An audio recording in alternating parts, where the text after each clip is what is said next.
شته دی لکه نصاراو او د یهودو په دین کې مقدس حکومت او پاک حکومت دې ته وایي چې د مذهبي طبقې حکومت قایم شي. اسلام د یو طبقې حکومت په چا باندې نه قایموي، اسلام د اصول حکومت قایموي.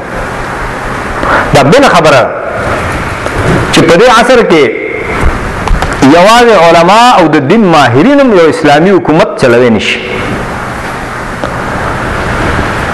او یوازې عصري تعلیم یافته خلک ډاکټران او انجینران او د اجتماعیاتو او د عصري علومو ماهرین هم یو اسلامي حکومت د علماو د مشورې نه بغیر چلوي نشي. د دې وجه نه مولانا مودودي رحمت الله علیه په خپل نشري تقریرونو کې دا ویلي دي او په خپل لیکلو او تحریراتو کې داغه دا ذکر کړی چې یو صحیح اسلامي تحریک چې د الله د دین د حاکمیت لپاره پورته کیږي هغه به د علماء دین او د علماء دنیا په اتحاد او اتفاق باندې کیږي. دا په خپل منځونو کې یو کیږي. علماء دنیا به په دې باندې پوهیږي چې موږ د علماء دین د مشورې نه او د هغې رایې نه بغیر یو اسلامي حکومت قایمولی نه شو که موږ ډېر مخلص هم شو. او علماء دین به هم په دې باندې پوهیږي چې موږ هم دا نیمګړتیا لرو چې د عصري علومو د ماهرینو د مدد او د کومک نه بغیر په دې عصر او په دې زمانه کې یو دینی او شرعي حکومت قایموي نشو. هغه د دښمنانو د توطیو نه بچ کوی نشو، هغه د دښمنانو د احتیاج نه بچ کوی نشو. نو دینی تعلیم یافته خلک او دنیایي علومو د عصري علومو تعلیم یافته خلک خپل کمی به محسوسوي او یو بل به برداشت کوي او دواړه به یو ځای کېږي. هله به بیا تحریک چلی او کوشش به کوي او محنت به کوي په پرامن طریقه باندې بیا به اسلامي حکومت قایمي. دې نه بغیر قایمېدی نشي. او دا موږ ته تجربه وشوه. دغه څلور ایسې چې سوره بقره کې موږ بیانو د توحید مسله او د رسالت مسله او د جهاد مسله او د انفاق فی سبیل الله مسله. تاسو سره قرآن شریفونه ټول سره شته که نه؟ قرآن شریف ته شئ. 96 نمبر آیت 96 نمبر آیت راوړی دې پر بیانېږي مسله د توحید. 96 نمبر آیت پورې د توحید مسله بیانېږي په دې صورت کې. 96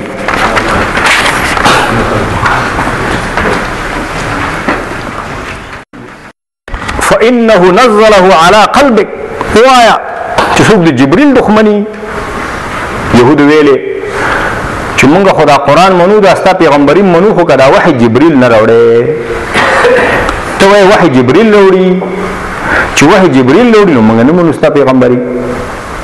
ځکه نه منو چې جبرائیل علیه السلام زموږ په مشرانو باندې عذابونه نازل کړي او دا حسن اتفاق دی چې جبرائیل علیه السلام پیغمبران ته وحی راوړي او د عذابونو فرشته هم ده. خبره د هغې صحیح وه چې دوی خو زموږ مشرانو باندې عذابونه کته کړي او دې ته باندې اوس قرآن کته کوي نو موږ خو دا قرآن نه منو. دی خو جبرائیل زموږ دښمن دی. جواب قل من کان عدوا لجبریل. وایا که څوک د جبریل دښمني فإنه نزله على قلبك نو امدي جبریل دا قرآن ستا په زړه باندې نازل کړی دی بإذن الله. د چا په اجازت؟ د الله په اجازت باندې نازل کړی دی. مصدقا لما بین یدیه او دا قرآن تصدیق کوونکی دی دغه مخکینیو کتابونو وهدى وبشرى للمؤمنین. لارښوونه ده او هدایت دی او زیری د مؤمنانو دپاره. دې ځای نه مسله شروع کېږي د رسالت. دې ځای نه مسله شروع کېږي د رسالت مسله د دې ځای نه شروع کېږي او قرآن دلته عجیبه انداز اختیار کړ چې اقبال ویلی باطل دوی پسند ہے حق لا شریک ہے شرکت نیا نئے حق و باطل نہ کر قبول.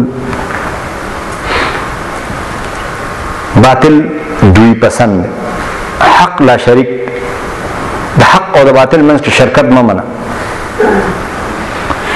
او سازش مه کوه. نو قرآن دلته سازش نه کوي. دا ما ځکه دا ځای راواړه وایي که ته منې او که ته نه منې دا قرآن جبریل نازل کړی. که ته منې که ته نه منې دا قرآن جبریل نازل کړی دی ستا په زړه باندې خو په اذن د الله د الله په اذن باندې نازل کړی. نو چې ته جبریل سره دښمني کوې قل من كان عدوا لجبريل فإنه نزله على قلبك بإذن الله. دلان درته وي من كان عدوا لله وملائكته ورسله وجبريل وميكال فإن الله عدو للكافرين. څوک د الله دښمني کوي، د ملائکو دښمني کوي، د رسولانو د الله دښمني کوي، د جبريل او د میکائیل سره دښمني کوي، نو حقیقت دا نه چې الله د کافرانو دښمن. دلته قرآن موږ ته وایي چې سازش نشته دی، سازش نشته دی د دین په اساساتو باندې او د دین په اصولو باندې او د دین په بنیادي شیانو باندې سازش نشته دی. که دا ټوله دنیا شراب سکي، شراب حرام دي،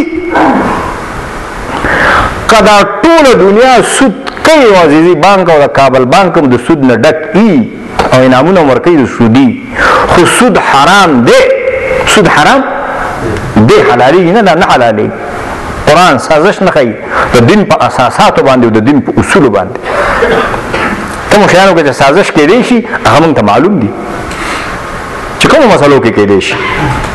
په دې مسلو کې نشي کېدی د دین په اساساتو کوم شیان چې د عقایدو مسایل دي او که هغه د اعمالو سره تعلق دی چې الله او د الله پیغمبر د یو مسایلو تصفیه کړی او الله او د الله پیغمبر یو مسله کې حکم کړی، هغه کې سازش کېدی نشي. د محمد صلی الله علیه وسلم توهین کفر دی او چا چې علنا توهین کو توبه نه قبلیږي، سزا قتل دی. کدا ټول غرب او یورپ په باندې خپه کیږي کو خوشاليږي. مثلا دادا خو زمانه د پردې حکم شته، کدا ټول دنیا په باندې خپه کیږي کو خوشاليږي.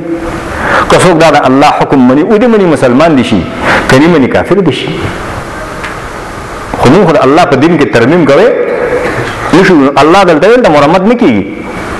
امبي جبريل الله قرآن راوړل، الله په ځان باندې راوړل چې ته د جبريل سره دښمنی کوي، نو په حقیقت کې الله سره دښمنی کوي.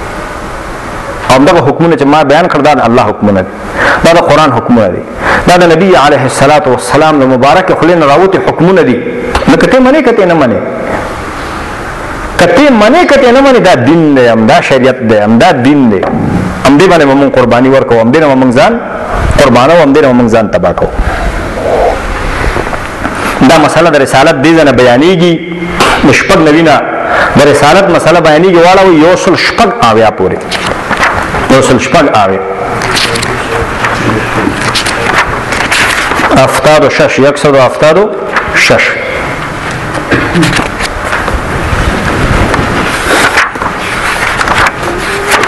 دا کم ځای دی؟ یو سلو شپږ اویا پورې.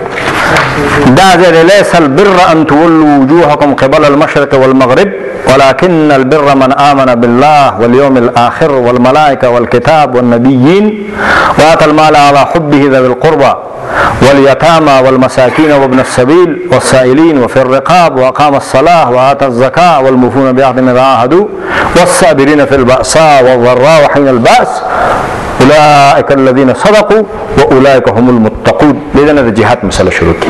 اول کې سو اساسی او صاف ذکر شو چې د مجاهد کې پیدا شي، نو علاوه بیا دا جهاد صحیح. دې نه د جهاد مسله ذکر کیږي 253 نمبر آیات پورې، 255 253 پورې جهاد مسله بیانېږي. 253 دې ځنه د 254 نه د انفاق فی سبیل الله مسله بیانېږي. یا ایها الذین آمنوا انفقوا مما رزقناکم من قبل ان یأتی یوم لا بیع فیه ولا خلة ولا شفاعة والکافرون هم الظالمون.